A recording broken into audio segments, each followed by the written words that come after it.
In today's video, I'm going to teach you how to remove objects using content-aware fill-in Photoshop. If you've ever wished you could erase a distracting sign, a stray cable, or a passerby from your photo, this quick technique will help you do it cleanly and convincingly. Start by opening your image in Photoshop. Once it's on your screen, you'll be working directly on the photo you want to clean up.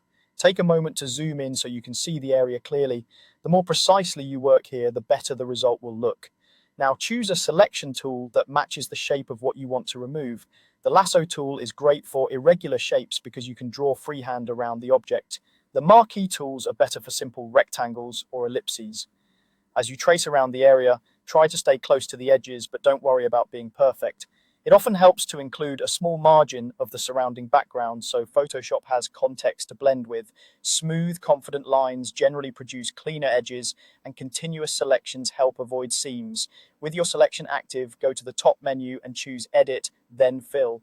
This opens the Fill dialog box, which is where the magic happens. In the Contents dropdown, set it to Content Aware. This tells Photoshop to analyze the pixels around your selection and synthesize new pixels that match the texture, lighting, and color of the surrounding area. It's essentially asking Photoshop to guess what would be behind the object if it weren't there.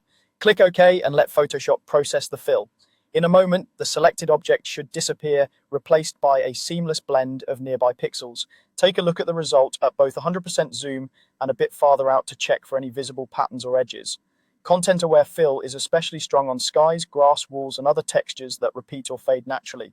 On more complex scenes, a careful selection that includes helpful context usually improves the outcome. If you're not satisfied on the first try, don't worry. Undo, refine your selection to include or exclude areas more thoughtfully, and run the same fill command again. Sometimes, shifting the edge of the selection or widening the selection slightly gives Photoshop better information to work with. And that's it. Open the image, make a focus